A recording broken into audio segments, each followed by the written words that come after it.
안녕하세요. 하루 1시간 벽돌책 읽기의 최선문입니다. 지난 시간 알렉세이가 온정으로 베푼 이혼마저 받아들이지 않고서 해외로 도망친 브론스키와 안나를 바라보며 4부에 막이 내렸는데요.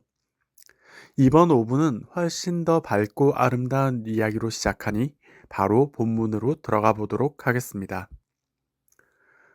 5부에 들어서자마자 레빈과 키티는 결혼을 준비합니다. 특히 키티의 어머니인 공작 부인이 무척 분주한데요. 결혼 일정이 여러 이유로 빠듯하게 잡혀 혼수품을 서둘러 준비하느라 애를 먹고 있기 때문입니다. 레비는 행복에 겨워 주변의 모든 이야기가 귀에 잘 들리지 않는 상태인데요. 그러다가 혼례를 치르기 위해서는 영성체를 받아야 한다는 사실을 스테판에게 건네듣고 몇 년 만에 억지로 성당에 나갑니다. 레비는 당대의 사람들이 과학의 발전에 따라 대개 그러했듯 신의 존재를 믿지 않으면서도 이전부터 존재해온 그 관념을 온전히 부정하지도 못하는 상태입니다. 그래서 영성체를 받는 내도록 하는 말이 자신은 의심이 많고 모르겠는 것 투성이라고 하죠. 하지만 사제는 이런 이야기가 크게 낯설지 않은 듯 아주 온화하게 레빈에게 묻습니다. 이제 곧 한 아이의 아버지가 될 텐데 아이가 이 세상이 어떻게 생긴 것인지, 삶의 끝에 무엇이 기다리는지에 대해 물을 때도 모른다라는 말로 대답해 줄 것이냐 묻습니다. 이 말에 레비는 여태 해보지 못한 진지한 고민을 하게 되죠. 그러면서도 여전히 행복에 빠져 둥실둥실거리기 바빠 보입니다. 레빈의 결혼식 전날이 되었는데요. 관례에 따라 결혼 전날에는 신부와 만나지 않은 채로 독신자 친구 셋과 함께 식사를 합니다. 이들은 아주 유쾌하게 이야기하는데요. 레빈이 이제 곧 자유를 잃고서 자신이 좋아하는 것들을 하려 할 때 온갖 제약이 생길 것이라는 둥의 이야기를 합니다. 요즘에도 결혼 전에 남편을 두고서 부인의 말을 들어야만 행복할 것이라는 둥의 이야기를 하는 것과 비슷한 맥락으로 보여 삶이란 언제나 비슷한 것이구나 싶기도 했습니다. 이런 이야기를 하면서도 레비는 자신에게 이제 자유란 별로 필요치도 않으며 키티와 함께하는 것이 자기 인생의 전부라는 생각을 하죠. 그런데 이런 생각이 이어지다가 갑작스레 그녀가 자신을 정말 사랑하는 것이 맞는지 하는 불안이 갑자기 차오르게 됩니다.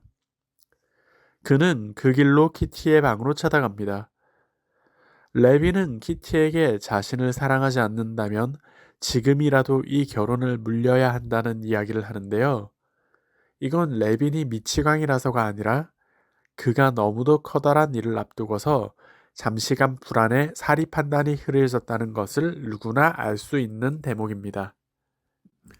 키티 역시 그가 그런 상태임을 파악하고 그를 진정시킨 뒤 사랑한다고 속삭이죠. 이 말에 레비는 금세 또 괜찮아집니다.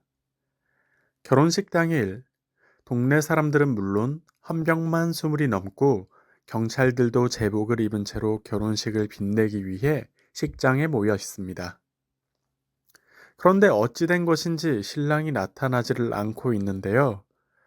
예정된 시간보다 반 시간이 넘도록 신랑이 등장하지 않자 군중들도 무언가 잘못된 것이 아닌지 술렁입니다.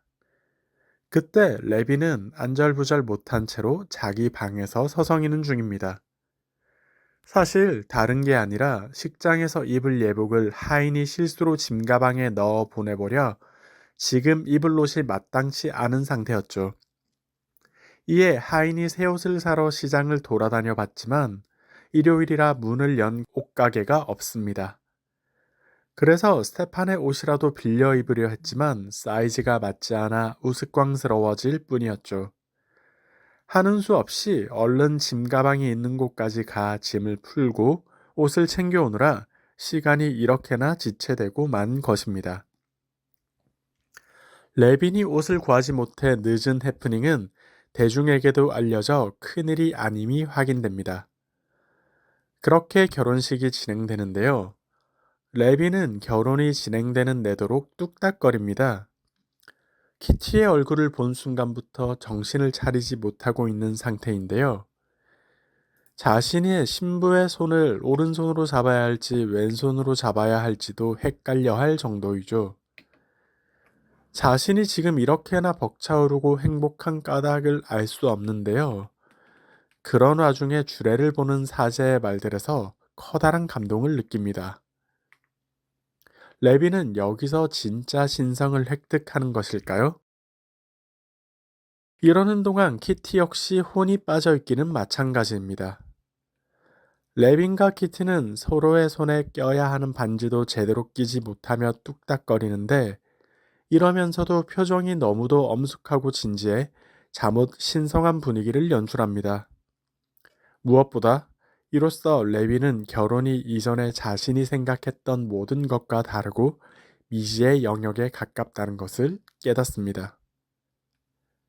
이런 결혼을 보며 아직 결혼을 하지 않은 커플의 시점, 그리고 이미 결혼하고서 저 감격스러운 순간을 추억으로 갖고 있는 부부의 시점이 나옵니다. 사실 약간은 뜬금없이 다가올 수도 있는 부분이었는데요. 제게는 레빈과 키티가 모든 이의 과거이며 현재이자 미래라는 혹은 그러해야 한다는 이야기로 읽혔습니다. 그리고 이어 결혼식이 아름답게 잘 마무리되며 이로써 부부가 된 레빈과 키티는 그날 저녁 만찬을 함께한 뒤 시골로 떠납니다. 레빈과 키티의 결혼식이 마무리되고서 이야기는 브론스키와 안나에게로 돌아옵니다. 이들은 러시아에서 도망친 이후로 석 달째 유럽을 여행 중입니다. 베네치아와 로마, 나폴리를 돌아본 뒤 지금은 이탈리아의 한 소도시에 머물고 있죠. 이 소도시에서 브론스키는 우연히 사관학교의 동기였던 골레니 셰프라는 인물을 만납니다. 학교에서는 친한 사이도 아니었는데 이곳에서 보니 다시 없이 반가웠죠. 그래서 조심히 이야기를 나눠보니 이 골레니 셰프라는 친구는 안나와 자신의 관계를 충분히 들었음에도 적절히 예의를 갖추며 대한다는 것을 알고서 한동안 이곳에 머물며 이 친구와도 계속 교류를 나눌 생각을 합니다. 자신이 잡을 방의 아틀리에, 그러니 브론스키 자신이 그림을 그릴 방이 있을 것이라는 사적인 이야기도 나누죠. 오늘의 독서는 여기 413페이지까지였습니다. 일편단심으로 키티만을 바라보던 레빈이 꿈에도 그리던 키티와의 결혼을 우여곡절 끝에 이뤄내는 모습을 봤습니다. 작은 해프닝도 있었지만 이 모두 결국 그들의 결혼을 더욱 축복하기 위한 디딤돌 같은 역할을 하지 않았나 싶습니다. 이에 반해 유럽으로 몸을 도피한 브론스키와 안나는 어딘지 도망자 같은 모습에 친구 역시 가려서 사귈 수밖에 없는 궁색한 모습을 보였는데요. 이 두 커플의 행보가 시작부터 지금까지 너무도 상반되어 보입니다. 그래서 레빈네 커플이 얼마나 더 행복에 이를 수 있을지, 또 브론스키네 커플이 또 얼마나 더 피폐한 삶을 살게 될지 궁금해지는데요. 다음 시간에 독서를 이으며 궁금증들을 차츰 해소해 보도록 하겠습니다. 감사합니다.